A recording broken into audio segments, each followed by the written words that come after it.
I went to Old Chapel, and my fraternity big brother was there along with his best friend, and I told them what happened, and they were shocked. And my big brother, who was a great big tuba player, Don, he wanted to go out and do something. And I'm like, oh, no, no, no, no, no, no, we are not going to do that. No. But that experience has stuck with me. And I still think about it to this day.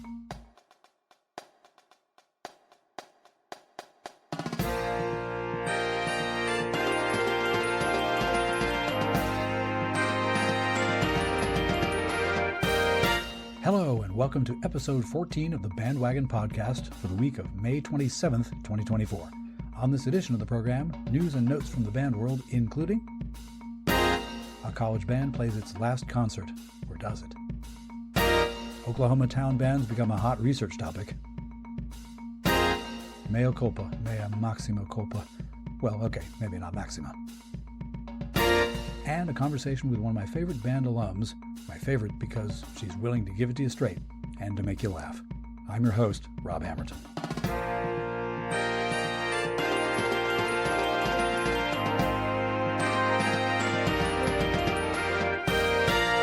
Hello, dear listener. Today is Memorial Day. It's also either just been or about to be time to graduate some students. Prime time for us band folks to look around and wonder what we'll hear in the midst of all those solemn ceremonies. It's one of those times of year when, if the event organizers choose to go with recorded music, it's weird. I'm all in favor of recorded music being considered weird and inappropriate from time to time, and not just because I spent a lot of years directing a basketball pep band. So I will talk about that a bit in this week's episode, and lots of other stuff as well. Hope you'll listen and enjoy it. So, tape your flags, and away we go. Let's play the first strain.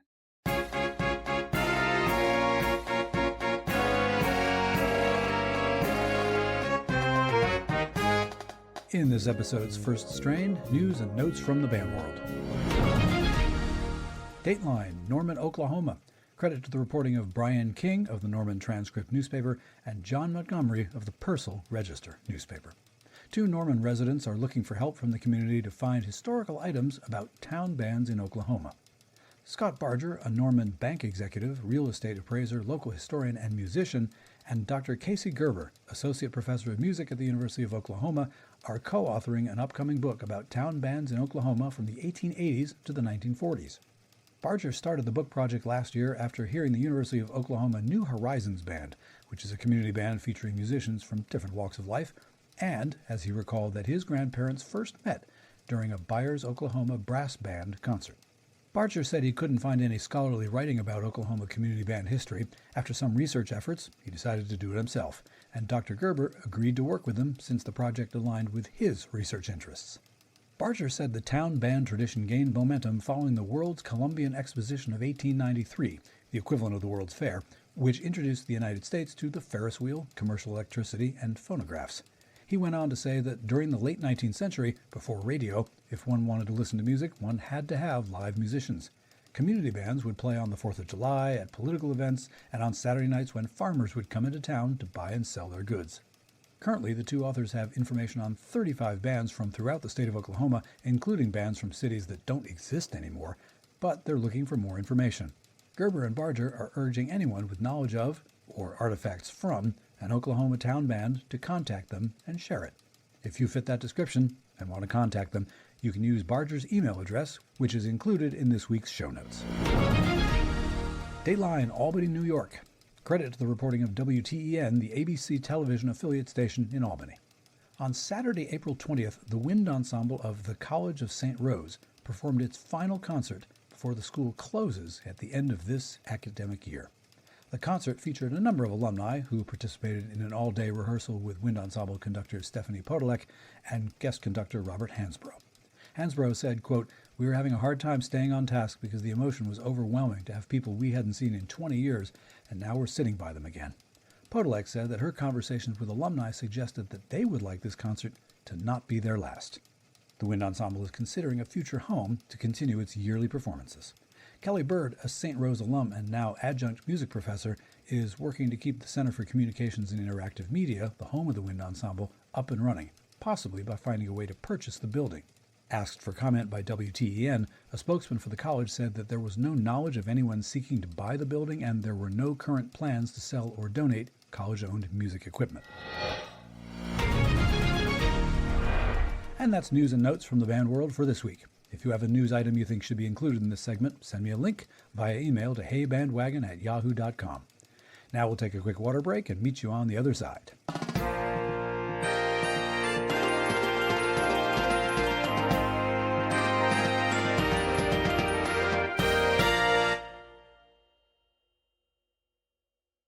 Okay, let's pick it up at the second strain.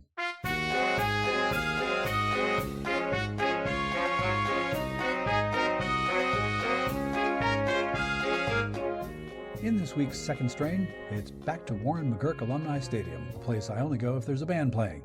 This past weekend, it wasn't that one. It was, rather, the University of Massachusetts Wind Ensemble, or at least a considerable chunk of, bolstered no doubt by a few other players. When a university confers degrees upon 4,000 undergraduates at a crack, the only place it can be done is in a football stadium. And so, thousands of friends and family members piled into the grandstands this past Saturday, while lots of college seniors were seated on the playing area of the stadium, all in anticipation of UMass Amherst's annual commencement ceremony. For my money, any time an event of that scale can be pulled off in a fashion relatively close to what the original plan was, it's a bigger deal than most of us even consider in the moment. And considering how close to Amherst all those nasty rain clouds were without actually passing over the stadium, and considering how few students lifted banners and voices of protest about the current situation in the Middle East and then walked out, early enough in the ceremony that the rest of the morning was focused on the graduating seniors, things went all right. The kids were all right. And that wind ensemble was a good deal better than all right. At such an event, such a band will be called upon to bring its A-game. Not only is it an important event, and everything ought to go memorably well, but it's possible that a graduation event will be the only time most attendees will have heard that band. Not the marching one, they're in the stadium all the time, but the seated wind ensemble, which is a shame, and more people should check out wind ensemble and symphony band concerts, yes, and that's a topic for another moment. Like the entire rest of this podcast, probably. Dr. Matthew Westgate led that band through selections throughout the morning that made the wind band nerds in the crowd, myself included, very happy. The Holst First Suite in its entirety, the Dargason movement from the Holst Second Suite, of course, the Elgar Pomp and Circumstance March No. 4. They utilized John Williams' Olympic fanfare and theme as the piece of music that heralded the very start of the processional, with its banners and faculty garb. And what a piece of music to get to the end of, and then need to go back to letter B on? Twice? I felt for the brass players, especially considering the amount of playing they had already done. The wind ensemble closed out the morning, after the mortarboards flew, with Frank DeKelly's Sundance, and then Sousa's Stars and Stripes Forever, which for some reason I wasn't expecting to hear, but I was glad to. But the item of repertoire that was kind of out of left field, or at least I'd never dreamed of hearing a commencement band play it or anything like it. I got this stereotypical idea of what a properly serious and respectful playlist contains, I guess.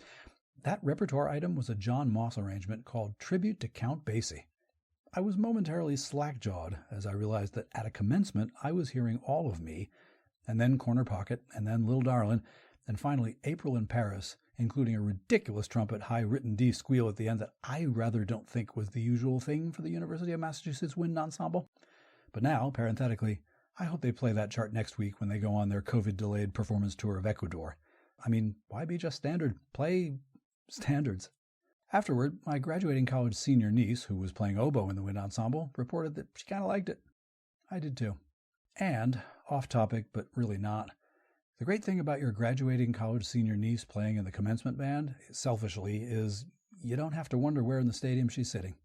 She's right over there, front and center, waving at the appropriate time. All right, friends, go find a seatbelt, because on the other side of the break is a conversation that will otherwise bowl you over. Do keep listening. You won't regret it.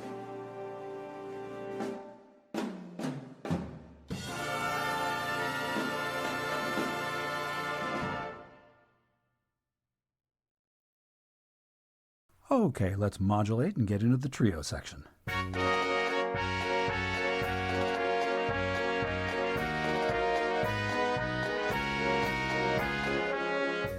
This week in the trio section, oh, pull down that safety bar, y'all. It's my friend Mikki. She's a band person. She's a heck of a soprano singer and all kinds of other things. And if you don't know her already, where you been? No, but by the time we finish up here, you're going to wish she was a podcast co-host. I will tell you that. Without further delay, welcome to the program, Mikki Houston. Hey, Mikki. How are you? I'm well, and I'm glad I could get a band friend of mine to come and do this. It's quite an honor. I really feel like I marched with you, even though I did not, because I mean, you left and then I came in, and it just feels like you were still there. Yeah, we're both UMassers, and to a lot of our podcast listeners, this will be no shock whatsoever. He's talking about UMass again. Well, you start with what you know and you work out. I remember freshman year band camp, all the freshmen were together in Byzantium. The little bitty recital hall. Yes, and George was, jumping up and down and being Mr. Parks. And the one thing he said, these are the people that are going to be with you for the rest of your life. And I saw all the Brockton boys I just went to high school with, Brian Hilliard, Greg Carr, all of them. And I'm like, you have to be kidding. I thought I got rid of them. But as it turns out, Brian and I are tighter than anything. It's so wonderful. And it's true. A lot of the support that I get are from those people that I slogged through mud with. Yeah. Now, already, right out of the gate, you've dropped a number of names and I've dropped a number of details, and I think it's only fair to go to my traditional lightning round questions that are designed to get people an idea of who they're listening to. The first of them is, and this is a fun question, I know, what's your primary instrument? You know what? It has to be voice. Voice is my primary instrument. My secondary instrument has to be euphonium. I do not have a flute anymore. It was stolen after Mary Maple many years ago. Okay, moving on. Yeah. Thinking of the band instrument, how did you get into playing that instrument? I actually wanted to play tuba, so I started to teach myself. And then Mr. Parks downgraded me to euphonium, which irritated me at first, because I'm like, I could do that. But it was the best decision because I started taking lessons. I really ended up, being a good player and reading bass clef and such. And Not your original thing. I'm a mezzo soprano. That was the year that I was also working for the music department. So I was marching, working full time, and taking lessons. Actually had a jury in front of my colleagues, which was different. Mm-hmm. But I did very well. The music students who were also my friends, they were just rooting for me out in the hallway. They're like, yeah, you could do it, Mikki, you could do it. And I'm like, this is weird. Compared to your freshman year, which year was that? That was my final year, 93. 93, that was the year we went to Indiana. The destination was the Bands of America Grand National Championships. Partly why I remember that was I had the good fortune of being one of the music arrangers. So I was around in the run-up to that. And so was a documentary filmmaker named Tony Massari. Yes. And we ended up with an hour documentary, which I think probably came out in the way that most documentaries do, which is if you're the subject of it, you look at it and say, oh, they missed that. Oh, they didn't talk about that. Oh, they didn't really describe that particularly well. But if you're on the outside of the organization, it describes what's going on perfectly well. The format for that was a lot of B-roll, but also quite a number of interviews with people from within the band, and there were various pretty compelling little subplot lines going on. There was a gentleman from the pit who had a motorcycle accident, and his wrists were both broken, or at least one of them anyway. That was one. Nick Angelis, the snare drummer, who Mikki, has yes. since become the University of Cincinnati band director, I think, and ended up with Blast and all those sorts of things. So a number of personalities from the band that the documentary people felt stuck out and were worth including as sort of featured little vignettes throughout.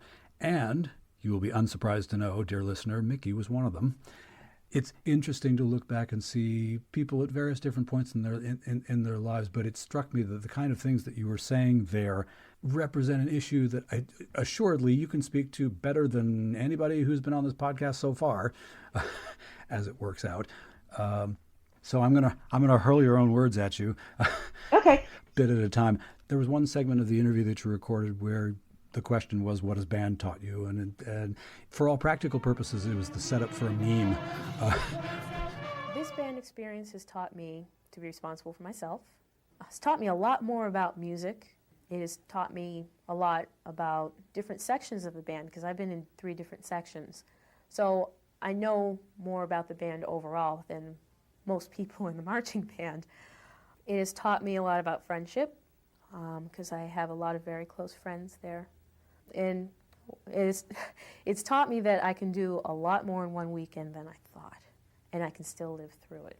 Now there you talked about being in 3 sections of the band, the euphonium, being in the brass section, the flute, being in the woodwind section, and Color guard. color guard. And you can put a half for the vocal things I did too.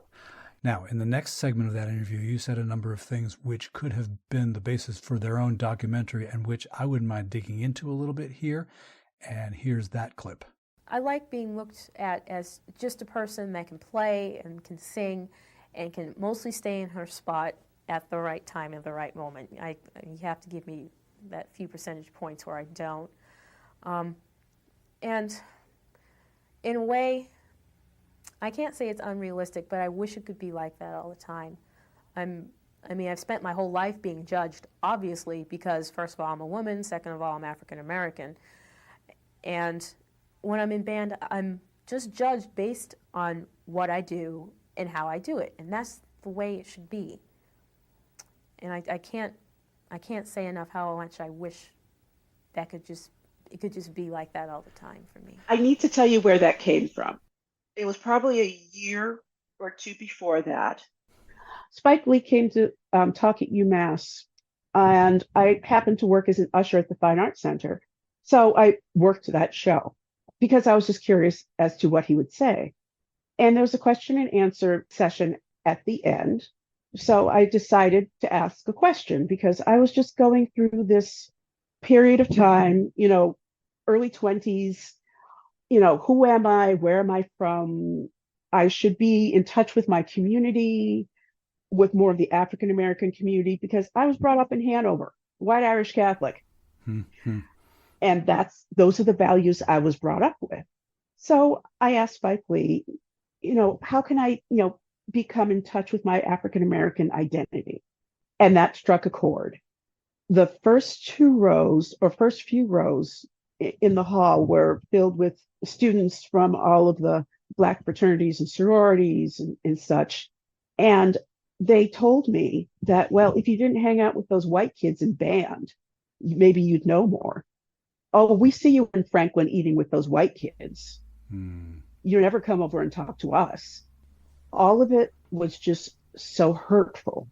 And at the end of it, Spike Lee let all of them talk. And then he said, well, go to a Black college. Thank you and have a good night. And I was dizzy. And I remember sort of wobbling to the exit. And I remember, I think John Jenkins was there because he was associate director for FAC, and some other people. And they said, are you okay? And I said, I don't know. And then I did something. I went to Old Chapel. Home of the band. And my fraternity big brother was there along with his best friend. And I told them what happened. And they were shocked. And my big brother, who was a great big tuba player, Don, he wanted to go out and do something. And I'm like, oh, no, we are not going to do that. No. But that experience has stuck with me. And I still think about it to this day, and it's still so hurtful. And you know what? I've made steps to, become more involved with my community. I went to the NAACP convention last year. That didn't work. At that point, I was trying to be something that I wasn't. I just have to accept myself for who I am. I'm friendly. I can be friends with anybody in any community. My friends, my dear listeners, she's not lying. It's true. I can hang out with a bunch of Budweiser NASCAR guys and talk about, who my favorite driver is. I mean, I can just hang out with anybody. And I think at that point, for me to be told, oh, you only have to hang out with us, that wasn't how I was raised. That's not the lessons that I learned growing up. And a further chunk of interview of yours in that documentary, you went on and you said... And a lot of a lot of the African American community doesn't understand why I do this. And I do it because I love to perform. And I don't, that's just the way I am. I love to perform. And I don't care who I hang out with. It doesn't matter. It depends on who the person is on the inside. And there's a quote.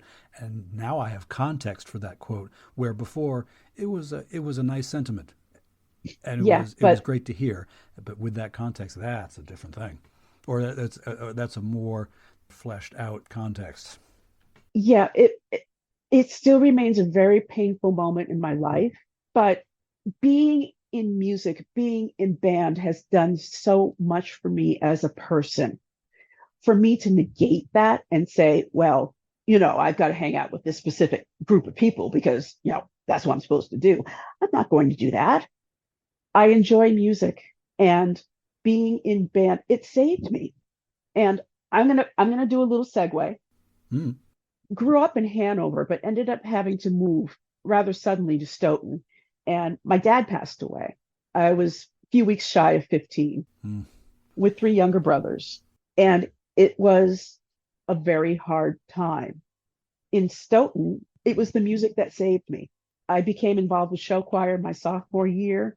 And then I saw these people in the parking lot doing stuff and going around in circles with flags and stuff. And I decided I want to do that. So my junior year, I was part of the marching band, and Ron Christensen was the band director, and he understood the history, of losing dad. And I had the best experience there. I was like, wow, I can spin a flag, and there are these people, and we can do parades. It was wonderful. In the middle of the season, no, towards the end of the season, we ended up moving to Brockton. Still finished out my season with Stoughton. And then I joined band in Brockton for my senior year, color guard. And Vinnie McCrena was part of our church anyway. So he knew me. Okay. So I was able to, it was a different band. It was more of a jazz-like band because of the jazz department at Brockton, but still had a lot of fun and had a winning football team. Did you ever? We won the Super Bowl. I mean, that was big in that awful stadium, Schaefer Stadium, I think it was back then. But when I was looking at colleges, my criteria was, okay, has to have a psychology department, has to have a football team, has to have a marching band. And UMass kind of fit all those criteria. So that's how I ended up there. You did, however, walk into a marching band situation which was, I can't sugarcoat it, it was pretty white. It was pretty white, but that's really all I saw. I mean, based on my experience in Hanover, when we moved to Stoughton, there was a little bit more ethnicity, if you will. And then in Brockton, there was a lot more. But my world was still with the musicians, which was mainly a white world. All this time, I've been imagining my friend Mikki arriving at UMass and saying, this is the marching band, and this is what I am interested in doing, and then having the experience that I presume your average African-American person would have walking into, any person walking into a group which is majority not what they look like. Yeah. But what you brought to it was something that seems to me to have sanded down that experience, or at least sanded down the initial, do I belong here kind of sense. It's a marching band. I do marching band, so here I am. I'm super interested. Keep on. Well, I got into band, and of course, it's like, that was our first big band. It was 300 people, so we had a huge freshman class. And I was like, all right. Oh, there's Brian. Yeah, all right.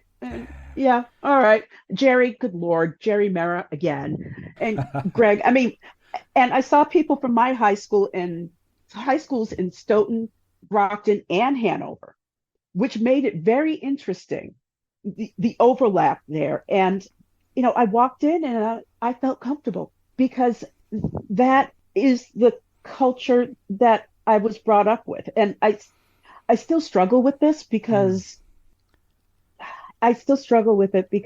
I'm told, oh, you're not supposed to do this. I've heard it too many times. You act too white. And it's been said to me many times. But that's me. That's how I was brought up. My parents brought us up around everyone, everything. I was brought up in the white Congregational Church. I think we were one of two families there. But my parents made a conscious decision to bring us up in that church as opposed to the Baptist churches that they were brought up in. And I think it was because the United Church of Christ, as it was back then, it was a very accepting place. There were all types of people there. There were gay men, there were lesbians, we hosted a Vietnamese family in the church. They lived in the church. Wow. So I was exposed to so many different things, not just one community. You know what? And, I got to band, and in band, I was in a bunch of different communities. I could be in color guard. And then, I was in a community of flute players. And then I was, in the community of the low brass players, which were actually kind of cooler than the trumpets, I have to say. Sorry, Brian Hilliard. So it's easy for me to slip into a community. I don't want to be pigeonholed and told you have to be in this community. No, I'm not going to do that. I think that's what the experience taught me, the experience at Fine Arts Center. I just have to love myself for what I am. I love all, and I can be with all. And I don't want to be told that you're right there. Because of what we see when we look at you, you need to go down this channel. Yes. A thing that strikes me about just listening to that part of the story that you told that I had not known ever reminds me a lot of a number of the other conversations I've had on this podcast where there are people I thought I knew really well, and without fail, they've told me a story I had never heard. They have revealed something about their background that caused me to think differently about it. I was all prepared to talk about my experiences with thinking I knew the whole story, but not really understanding the whole story. And in my particular case, after I finished with my graduate music ed degree at Boston University, I worked for a summer and part of a school year with a group called the Boston Crosstown Band, which in short was a Boston Police Department sponsored summer band for Boston Public School high school age musicians. And it was about 36 kids in the band. 3 of them were white and 2 or 3 were Hispanic, 2 or 3 of them were Asian, and the rest were African American or were black. For sure, there were a couple of kids of Caribbean descent. I also noticed that I was one of 3 instructors on the staff, and we were all white guys from the suburbs. And the version of that story that I told my students when I went to teach high school at a very, very, very not diverse high school was I found out what it was like to be one of the very few people who looked like me. And for a very long time, I told that story to try and describe how I kind of understood what it was like to be a minority. I didn't at all. And the reason for that was I was a statistical minority. Statistically, numerically, yeah, I was in the smaller group. But when I literally jumped out of my car and ran into the supermarket to go buy something on the way home, and now I live in Worcester, which is the United Nations, and I literally jump out of my car, run into the supermarket to grab a loaf of bread because I'm out, and I just figured that out, and I run to the self-checkout, and I check it out, and I almost literally run to my car because I'm late for the next thing. They don't watch me carefully because, forgive me, I'm a pasty white guy. I have been followed in stores.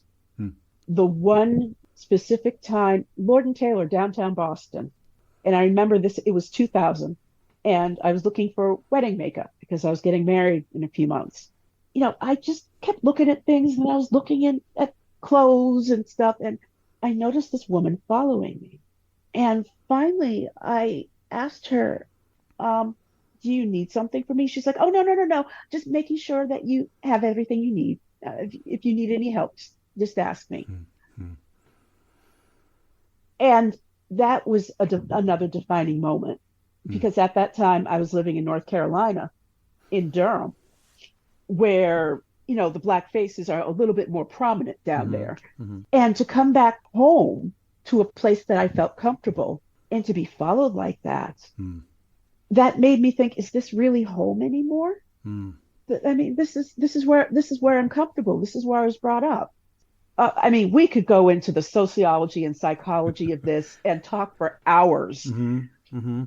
I would, in all likelihood, go into it wanting to wear a big sign saying, I want to phrase this right. I want to talk about it in a way that is both correct and right. And these kind of conversations, I know I want to have them and I know I want to do them right. And there are times when I wish that I didn't feel like I was on the precipice of saying something wrong that would not be unhelpful. I want to be so careful that I don't talk. And I think that's the problem with society today, because there's no two-way communication. Yes, people want to be polite and not say the wrong thing, but how are you going to know it's the wrong thing if you don't talk about it? And what's the mechanism for setting up an allowance for not saying it right but still meaning well? And meaning well is sometimes a damning phrase as well. He meant well. Yes, yes. The bless your heart from the South. That's one thing I brought back with me from North Carolina. I'm like, oh, bless your heart, precious. And people up here don't really understand it. The translation into Bostonese is, oh, God bless them. God bless them, huh? You can do both accents. Yes, yes, I can. But my mother from Connecticut, who went to New England Conservatory for voice performance, demanded that we did not talk like a Kennedy. I think I said shopping once, and the speech, it was like, I will not have anybody talking like a Kennedy. Humor, humor, humor. And I'm like, I'm sorry. I didn't know. When I came back from North Carolina, when I got divorced, I made the mistake of saying all y'all in front of my mother. Now, my stepfather is from North Carolina, so he fell off the couch laughing. And Mom, the look, I still feel the need to apologize to this day. I said, I didn't mean it. I'm sorry. I'm sorry. I didn't mean it. You had it coming at you from both directions. Yes, I did. From the same person. Yes. I love my mommy. I really do. Mm-hmm. Oh, well. And we move on. It's interesting that in now my adult years, I still feel like the teenager trying to find my way. But I'm more comfortable with myself now than I have been in a long time. The George Floyd, that incident still brings tears to my eyes. And here we are in a different century, and we all still find ourselves saying, why does it have to be like this? Yeah. Why? That happened in the middle of COVID, and I sat on my back deck and had a lot of time to think, spurred on by that particular event.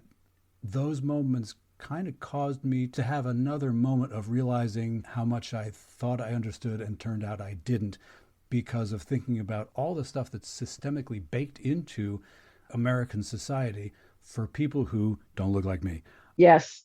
And going from my crosstown experience of feeling like a minority and then figuring out that it was only a statistical minority, Yahoo, that was one moment in my life where I kind of took a step back and realized, oh, I don't know as much about this, and I don't experience as much about this as I thought I did. And the George Floyd thing was another moment of, oh, I need to just sit back and listen to a lot of people here now. Listening, conversation, talking. Across the street at the bar, I've gotten into some serious conversations with, the Trump folks that live across the street. Just having a discussion, no vitriol, just talking. And I might go deep here. It's all right. But maybe that's why I like being a musician, because in a way, being a musician, especially being in a group, we're all talking and all talking the same language. You can't do it without listening to each other. Exactly. Especially if you're singing a Latin mass. Which you do have experience with, I happen to know. That I knew. Yes. I'm still recovering from the Lord Nelson Mass. I love you, Haydn. I really do.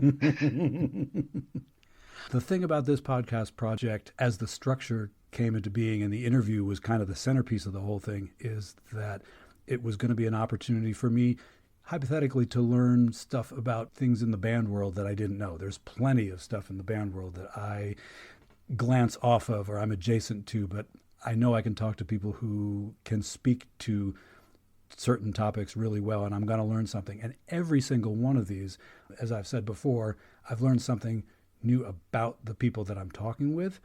And this one, I feel like there's a Mikki Houston episode part 2 coming. I just feel like we've gotten to a lovely place and we are not close to done on this.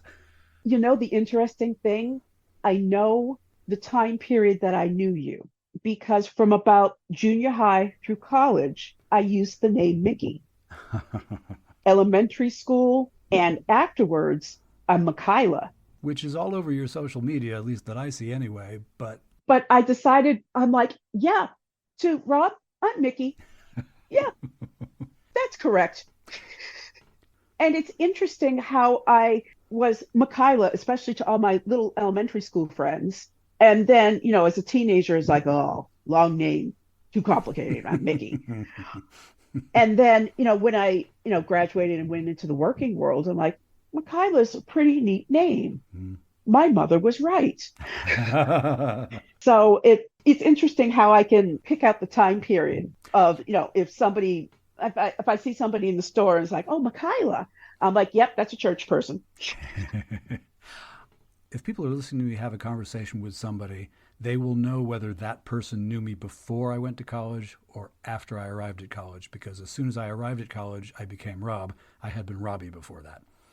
Yes. So, and as soon as I went to UMass, they asked me, what do you want on the sleeve of your band jacket? Let's see, your formal name is Robert. You want Robert, Rob, or Bob? And I didn't want to be the guy who was finicky about that stuff and wanted yet a fourth option. So I said, Rob is fine. And Rob was fine from that. I feel compelled to deflect this conversation back toward where it deserves to be, which is you, not me so much. Traditionally, and of course, we know that a tradition is anything you do 3 times in a row and you can't remember why. But yes, exactly. Traditionally here, I have asked a few questions to kind of slide into the end of the conversation. And I wonder, the first one, what is one of your favorite pieces of band music that you've either played outdoors or indoors or swung a flag to? Festive Overture. That was amazing. I didn't realize that we had one of the premier drill designers in the world with us. It was only the guy who wrote for the cadets, and then somebody on the UMass staff kind of knew him for some obvious reason and then said, come on, write for us. And here it was. And I didn't realize that he was from Massachusetts. He's from the North Shore. I didn't either at that time. In fact, wherever he went to high school, there's a scholarship in his name that still continues to this day. So that does my heart good. But going back to the original thing, Festive Overture, it was told to me at band camp that freshman year, you always remember your freshman year, and that's the best year. Mm-hmm. And I had people say, it's Silverado, it's this, it's that, and it's Festive Overture. And then over the years, it was Phantom, it was this, it was that. But yeah, Festive Overture remains my all-time favorite. And every time I hear it on the radio, I pause. I remember all of the flag carriage. It's just absolutely beautiful.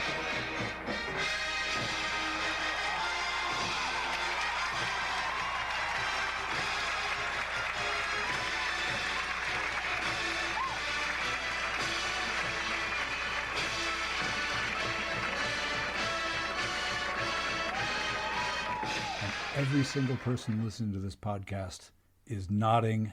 Can I add what my favorite choral piece is, though? Absolutely. Bach, B minor Mass. This little thing. Well, as you can tell, I go for the huge. I scour choruses in my area that are going to perform it so I can perform it again. That's how much I love it. So on the flip side, is there a piece of band music that you haven't ever played but you'd like to? Oh. Folk song suite. Vaughan Williams. Yes.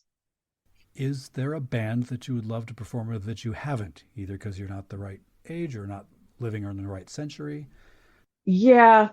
And I'll use the original name, the Holy Name Cadets, Garfield Cadets, Cadets of Bergen County. That would have been wonderful. But I had to work every summer.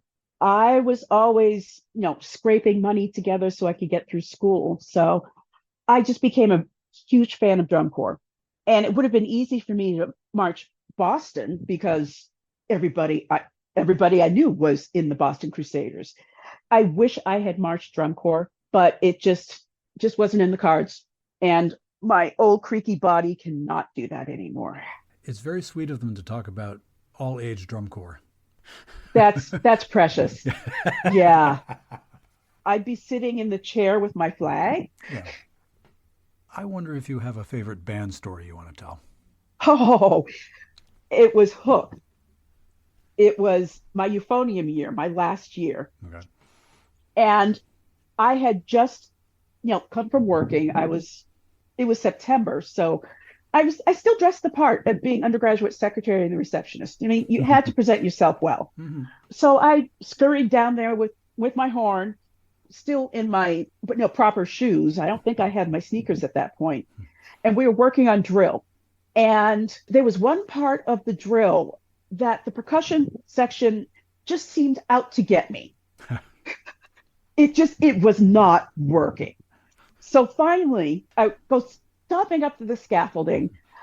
Mr. Parks, Tom Hannum, and I'm pretty sure Michael Klesch were up there. And I was just like, I'm going to die. Okay? Do you see what's happening? They're tubas. They're bass drums. There's a lot of everything happening. You don't want to kill me. Okay? And they just laughed at me. And I said, this isn't funny. You're going to lose your undergraduate secretary. I run the department. Come on. And the laughter just continued. Somehow everything worked out, but there were too many big instruments trying to do the same thing in a very contained space. So I'll never forget that. And I'll never forget George Parks's laugh. And he just shook his head and laughed and laughed. I miss his presence every single day. For various reasons, including not taking your threat remotely seriously. Yes, exactly. Well, flutist, euphonist, MIKHAELA Houston. See what I did there? It has been an absolute pleasure, and I am sure I offered this opportunity to anybody who wants to come back and do another one, but come back and do another one. It was a complete pleasure and an honor. Thank you so much, my friend. Thank you, Mikki. Thank you, Robbie. Had that coming. Anyway, we'll pause briefly, and after that pause, I'll fix a couple things. Hope you'll stay with me.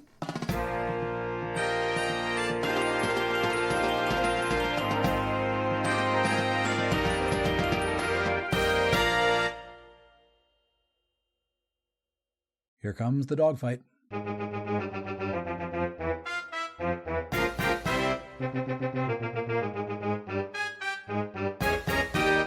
In this week's dogfight, mea culpa. As hard as I try, and trust me, I proofread and double-check my sources and listen to podcast segment audio to make sure I get things right, I don't always get things right. It is a characteristic of human beings that we are imperfect. We try to get as close to perfection as possible, but I mean, look. And so, after having posted last week's episode, I listened again and spotted a couple things that I would go back and fix in the final audio mix if I could, but it's too late. The episode has dropped, and the internet is forever. Happily, so far no one has emailed me to ask for those corrections, so I do have an opportunity to preemptively fix a thing or two. So, I'll establish a new segment with a new jingle. What? Disappointed!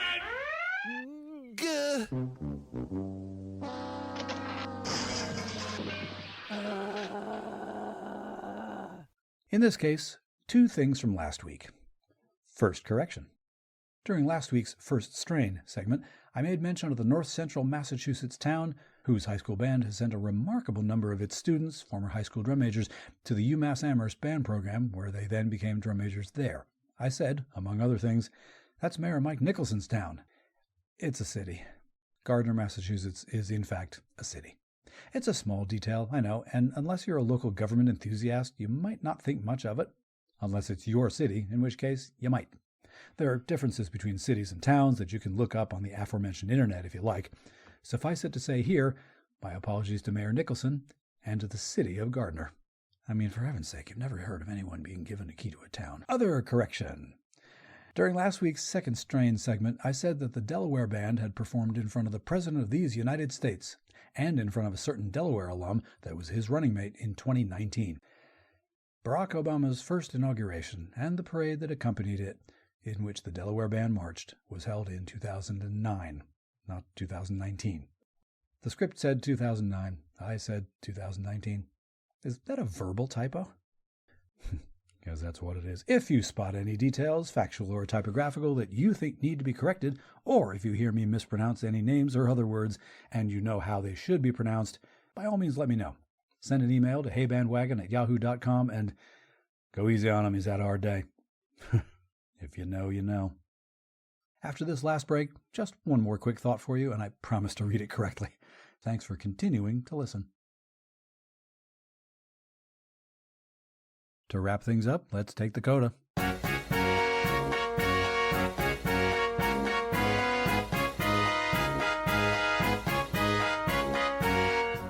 For the CODA this week, a brief little quote which I spotted on the local internets, and which I think works well in an episode that's happening during the time of year where people quite naturally think unusually hard about endings. In this case, the end of the school year, and for many, the end of their time at a particular school, be it an institution of secondary or higher education. The author is unknown, but that author does say something that will, I predict, hit you where you live, for whatever reasons that are unique to you. And yet, there are also reasons which hit a lot of us, or all of us, in the band world. Here's the thought, entitled The Last Band Hall Visit. Before you leave the band hall for the last time, stop and look around for just one moment. These four walls have seen you at your worst and your best. They have watched families created and families fall apart. They have seen love between two people and one-sided crushes. They have seen your most joyous days and maybe melancholy ones. They have seen the person you were when you walked in for the first time, and now have seen the person you are for the last time.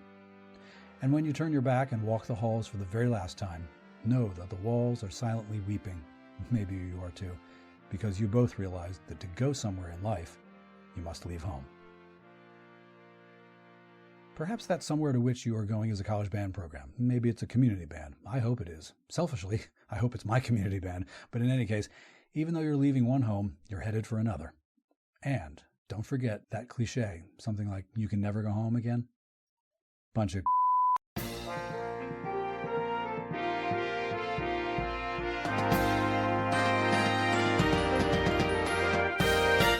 I said poop. What? That's BandWagon for this week. Thanks as always for downloading and listening. BandWagon was written, researched, and produced by your humble host. Musical interludes were produced by Hammerton Media from source material largely by John Philip Sousa. You can listen to more episodes at our website, heyband.podbean.com. Please give me feedback, be polite, but let me know what you like, what you think might change. Tell me your best band story, or suggest a topic for a future episode, whatever you like. You can do that using our email address, heybandwagon@yahoo.com, or leave us a 90-second voice message by going to speakpipe.com/heybandwagon.